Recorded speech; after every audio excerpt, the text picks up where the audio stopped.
This podcast is presented to you by the all-new Seltos SUV from Kia, official vehicle of the Orlando Magic. Give it everything.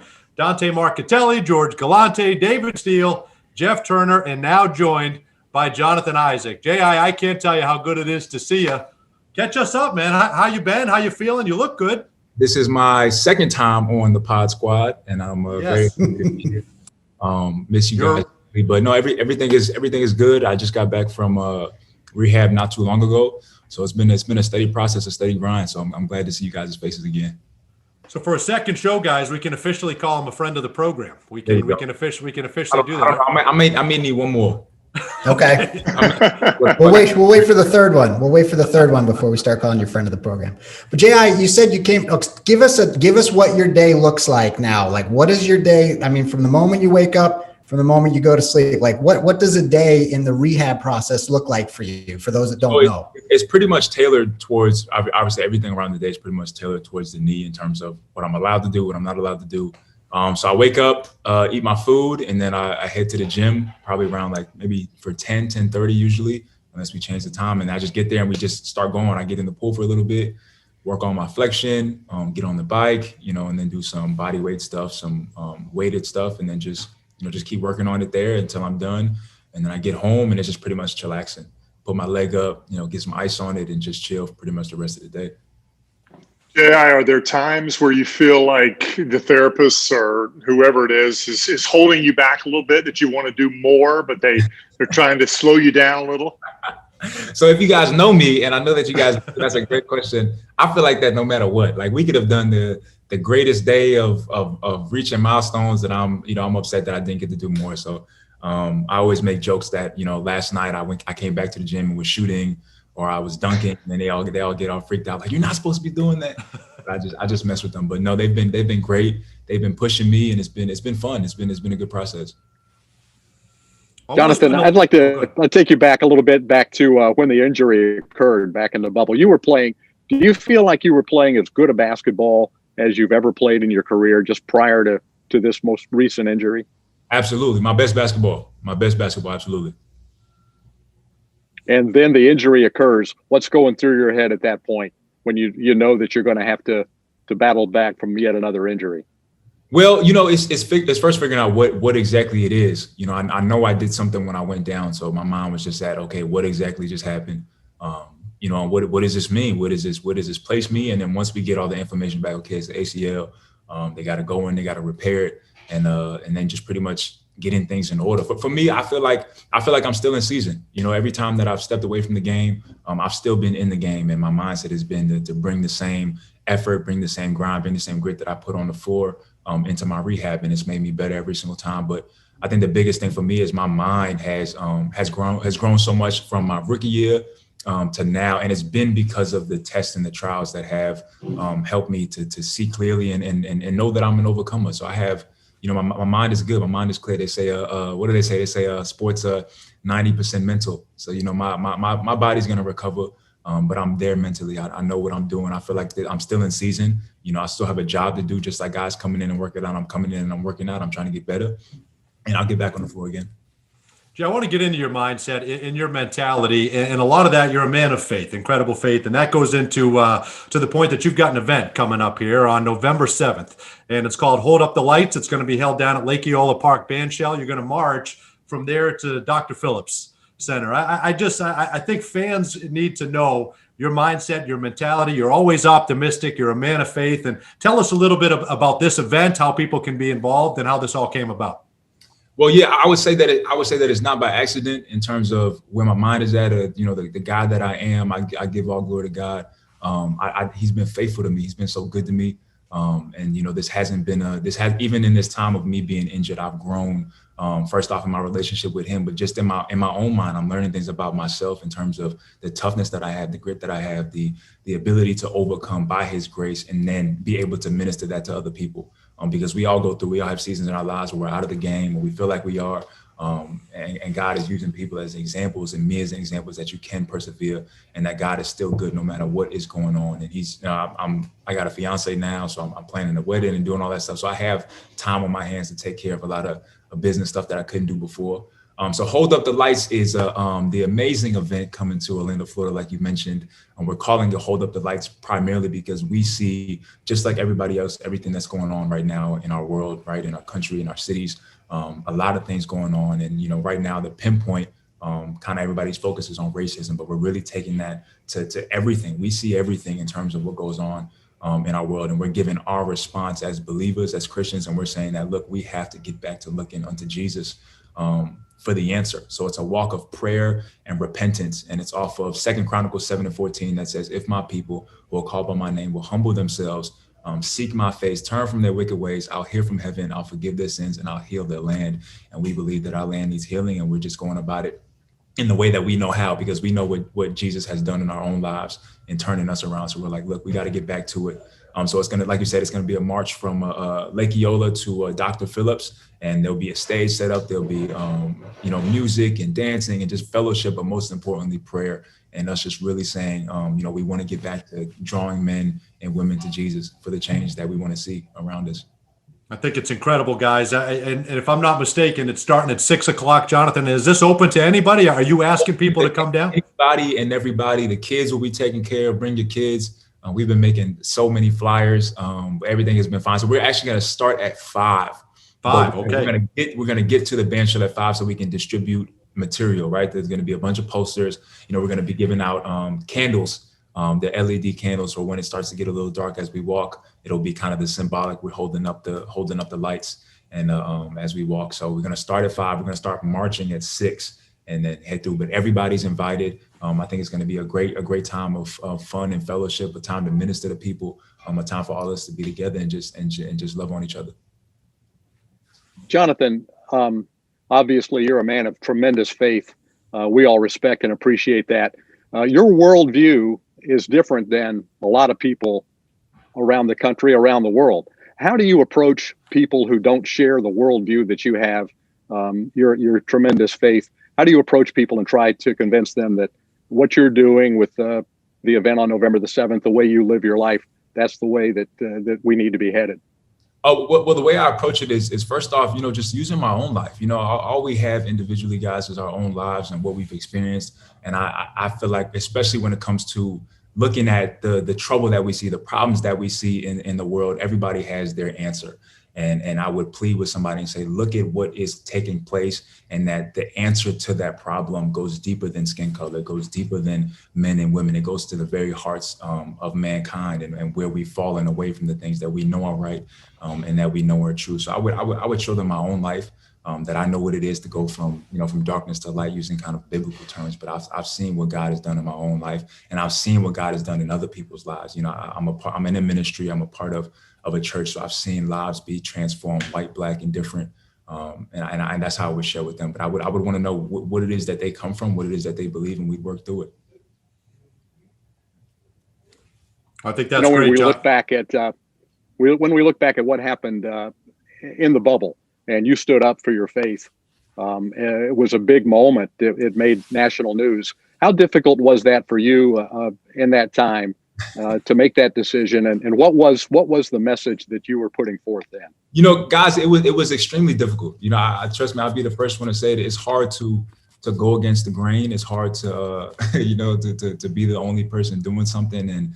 And the biggest thing for me is that I understood. Why people made the decision to do what they felt was right to do. And that was the hard part, was because I understood, and I wanted to tailor my message in terms of, I understand why it is that we're doing what we're doing, but I'm offering another avenue.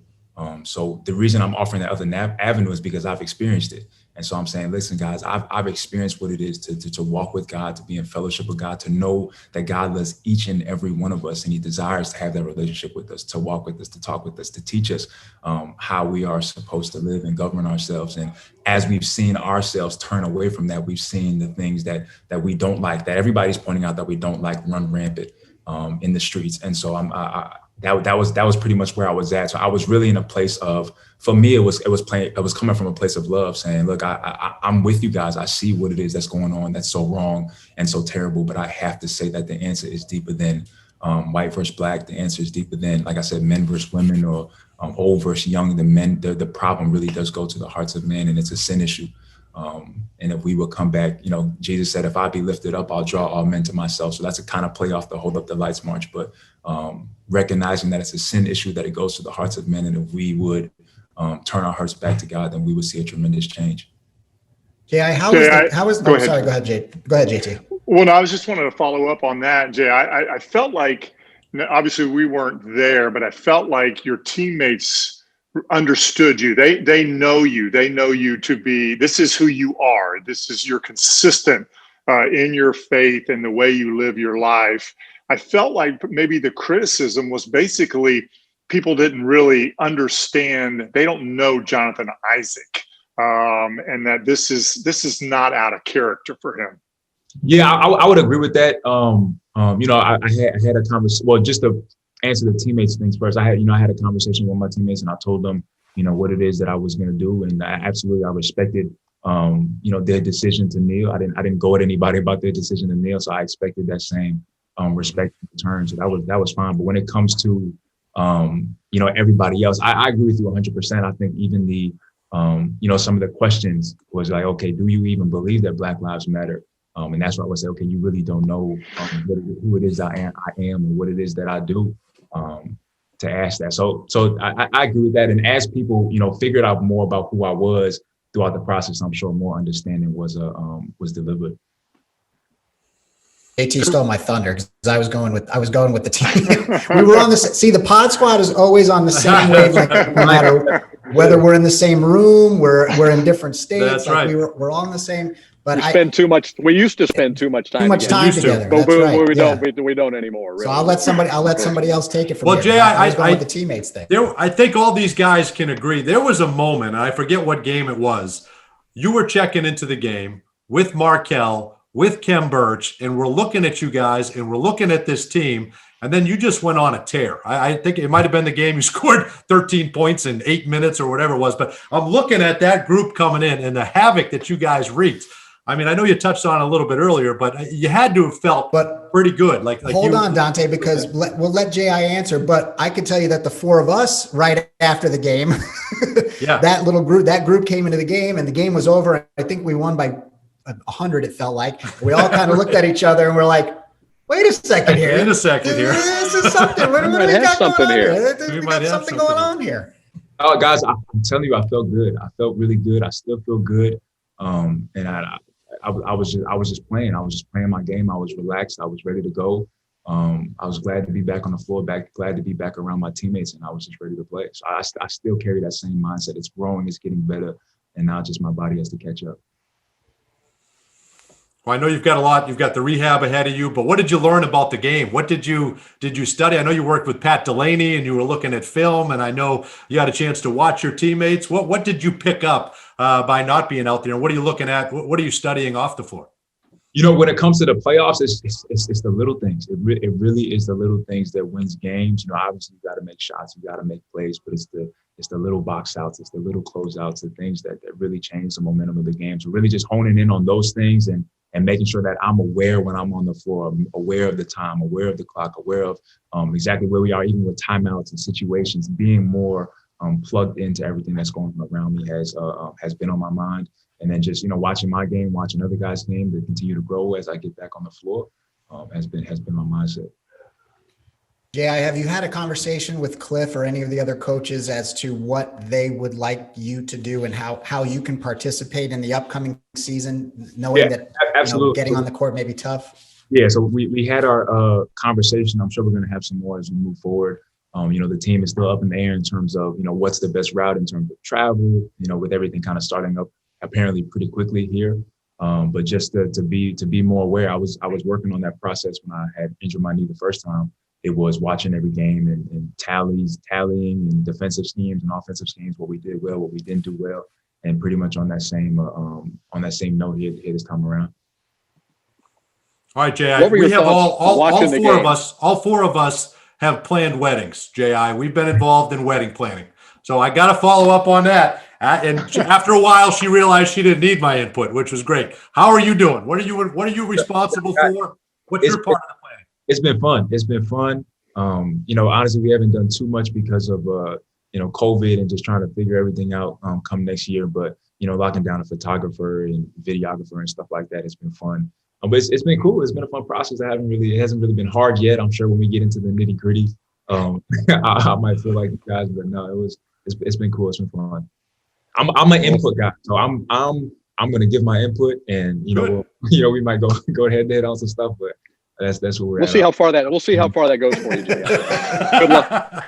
Good luck with that. I want her vision to come alive and it to be really fun. But I got to give my input. He's on the right path already. He said he wants her vision to come alive. Right. That's exactly right. That's a good answer. That's a good start. Good answer. Give input, J.I., but let the decision making happen from the other side. That's just my advice. That's great. Jonathan, I wanted to ask you about watching how much of the playoffs, not only the Magic Bucks, but the entire NBA playoff, how much of that were you able to focus on? And I watched and in the bubble, then you were you were outside. What are your thoughts on the way the NBA pulled this whole thing off? Well, I think they did fantastic. I think the league has been second to none in pretty much every aspect in terms of getting things flowing and getting things done. So I think it's been great. I didn't get to watch too much right after the injury because I was, getting prepped for surgery and then the recovery process. But once I was home, I was able to watch some more. So I thought they did great. I thought they did fantastic. Did the outcome surprise you at all?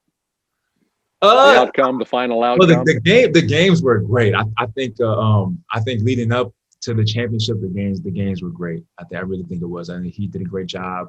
Denver did a great job. LA did a great job. So I think it was really fun. It was really fun. A little surprising with the way the Clippers had went out, but it was good. Jay, I was going to say is an ACL injury today is not the career-threatening injury that it was many years ago. I wonder, I know you've got great support in your life and everything, but what players, I'm sure there have been players that have reached out to you that have gone through what you're going through right now. What players have reached out to you to give words of encouragement? Brandon Knight has reached out to me. One that stood out to me really was Jabari Parker. After our game, really while the game was going on, when I had got sent back to the locker room to get checked out, he came back there and just was encouraging me, telling me that he's gone through two. He's been through two of them, and he just kept me lifted up. He said, everything happens for a reason, and I appreciated that. I got a message from KD. I got a message from a couple of different guys with my teammates. Hit me up and checked on me, so it's all good. How was the camaraderie inside the bubble, J.I.? Were there guys outside of your team that you got to talk to, get to know? What was the interaction like for you inside there? In the bubble, it was fun, but it got kind of monotonous as we kept doing the same thing all the time and every day. But friends of mine, Tony Bradley's a friend of mine. We played ball growing up. A couple of different guys I got to meet for the first time. MPJ and Bobo, I got to meet for the first time. So it was fun. It was real fun. We got to hang out with teammates, go to the pool, play pool, and stuff like that. So it was fun. Anything surprised you about any of those people that you met? Anybody that that you really got to know a little bit more than you're ordinarily not going to get to know a lot of the guys, but the bubble brought everybody together. Anything surprise you about any of those folks? Not super surprising. We're really just meeting them for the first time and learning about them a little bit. And it's kind of fun to be in the same place and be playing against each other. So you see each other walking around, you get to talk trash or talk it up a little bit, and then go play and see them again. So it was fun. Was it like an AAU environment, Jonathan? Exactly like that. Guys walking around, with their book back on and slides. That's all AAU. Going forward, do you see the NBA going back to that type of situation, or do you think that was just a one-off solution to the problem? I wouldn't want to, but it is what it is. What we have to do to be safe. But I wouldn't want to. But I would get it done if that was need be. Yeah, how much do you miss the fan aspect of it? I know that was such a fun, right? Exactly. That's exactly it. And just being in the arena and then seeing people's faces and people cheering you on and everything like that, and also seeing people's faces when they're not cheering you on. It's all a part of it. It's a hard aspect to miss for a long period of time. So I don't know how we would do with it for an entire season. Playoffs was fine, but an entire season it would weigh on us. What was it like the first time you hit the floor during, I mean, I know you had other things obviously going on just mentally with you first game coming back, but being in that environment, what was that like for you? It wasn't bad.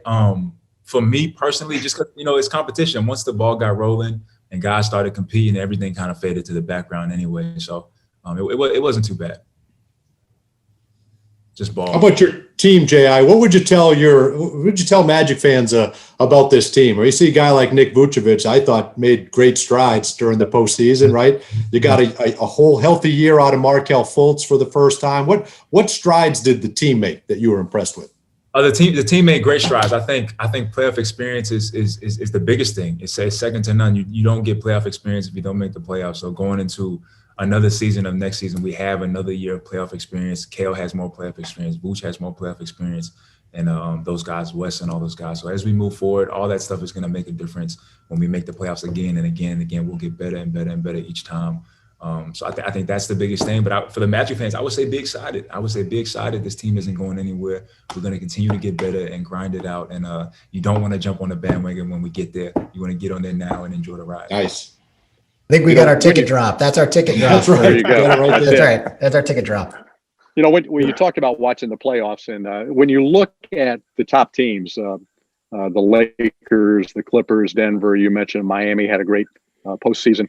Well, what do you think the Magic are going to need to do? What are a couple of things to close the gap between a team that's in the playoffs, that's it's sort of in the middle of the league, to make that next step and be a true contender for an NBA championship? Well, I would say the first thing which we got was experience. I would say added experience in the postseason is a great thing, and it really does count for teams. Guys on the teams that went far, they have guys that have had years and years of playoff experience, timing, and just the way things work, preparing for a game 7, preparing for tough games back to back to back is important. It's important to have on your belt. And then I would say just the attention to detail. I would say that the teams that go far, they don't beat themselves, or to the best of their ability, they don't beat themselves. And shot making, they make shots, they make plays when it matters. And all that stuff has to do with, mindset. It has to do with preparation. It has to do with the things that happen outside of the game that come to the floor. So as we just continue to refine ourselves and find ways to get better, coach got more coaching experience in the postseason. So all that plays into each other. You as a player, what's the next thing for you? When you get back out there, you're going to be rehabbing, obviously, this coming season. But what's the next step that you take in your career as a player? Honestly, it's everything. I think my mindset in the rehab before getting back onto the floor was just being more comfortable with the ball in my hands. Ball handling is a big thing. Being able to knock down open shots is a big thing. Create shots is a big thing for me. I got bigger. I think the time I was in the bubble, I was the biggest I've ever been. I looked the most solid, and I moved the best I've moved in my career. So I was set. And as I continue to get back, that's only going to get better. So like I said before, my mind is in a great place. I know I'm going to work hard and get back on the floor. So those things like shooting, those things like, and being a more expert on the game itself, I think is going to go far for me. So I have this time to study. I have this time to sharpen, when it comes to knowledge of the game. And like I said, time and space and what's going on, the little intricate things that players like LeBron and those they have down so well because of their experience in the league. So refining those things, obviously getting better skill wise is going to be, top of my list, but getting my body back to where it was is priority. Guys, I'm bigger than I've ever been too, just so you know. I'm bigger than I've ever been. Congratulations. No, that's definitely not the same thing. Definitely not the same thing. I know you're a guy, J.I., that doesn't like to sit around and do nothing. That's my guess. Yeah. So what do you do to keep busy? Like what occupies your time? You do your rehab, obviously, that's a big part of it. But when there is downtime, what are you filling it with? Man, I've been watching movies. I've been reading. I've been just really finding things to take up the time, kicking it. I have more time for my show Judah Nation that I started when I was when I wouldn't say first got into the league, but more into my second year in the league. So I got more time to pay attention to that and just find little things to do. That's awesome. That's what it's about. We're all going stir crazy. Do you find yourself going stir crazy at all or no? No, I think every day kind of something else pops up. So like I said, with this wedding planning, with with the show, with things just going on, now that I have more time to focus on not so much basketball, kind of business stuff and things are of that nature. There's just things that I have to do day to day that kind of keep me occupied. You know, it's interesting. Life is so busy, right? We're always running to different places. Have you had a chance do you talk about that with your circle or family or church circle, that we now kind of have a little time back to reflect and kind of make the most of it? While you were talking, I was saying, even with, chilling in the house, I said a little chill time or vacation never hurt nobody. Yeah. So it's a good thing that we get to relax. And I know you guys are all doing this from your homes and outside. So even though it's different, it definitely adds a different perspective to life of how fickle it is and how much in turn and how COVID has affected every single stature of person, no matter if you're rich, no matter if you're poor. It's put a damper on what it is that you do. So it definitely brings a different perspective to life, and helps us to look to cherish the things that we have and knowing that they could be stripped away from us at any moment in time. Well, that's a great point. Listen, my daughters would love to hold some candles. They love holding some candles. So I'm going to bring you guys are absolutely invited. And I appreciate you guys for even doing this. So thank you so much. And, you guys come out. I'm glad to see you all. Yeah, November 7th. So you want everybody there at 5 o'clock. That's when you'll kind of get ready. And then the march starts at 6 at the Lake Eola Band Shell. Yes, sir. Yes, sir. You got it. Hold up the lights. Hold up. I want to give a shout out to Regina Hill, Commissioner, District 5, City of Orlando. They've completely sponsored the entire event. Obviously, shout out Jump Ministries Global Church and Project Life for helping out and doing what they're doing. So just wanted to plug those real quick. I appreciate it. And I think people they should look at your social media, J.I., because I think with everything going on in the world and what we're seeing, it's good to get some good news and some positivity and some encouragement. And you've been doing that. You've been bringing that. So I know I speak for everybody here on this, but we appreciate your outlook and your positivity. Thank you very much. And for anybody who's listening, you want to head to Hold Up the Lights on Instagram to get any information you would need. You could go to the Ask Questions, DM the page, Hold Up the Lights on IG, and you'll get everything that we pretty much talked about on this, but any information that you would need above it. All right. This podcast. J.I., thanks for using your platform. Oh, yeah. In such a positive way. We appreciate it. I'm just going to thank J.I. for using this platform in a positive way. It's again, right? Like 30 minutes ago, I didn't feel as good as I do now. It's amazing. It really is amazing. We're ready to tackle the world. All right. This podcast presented to you by the all-new Seltos SUV from Kia, official vehicle of the Orlando Magic. Give it everything. Take care, J.I. We'll talk soon. Peace. Appreciate you.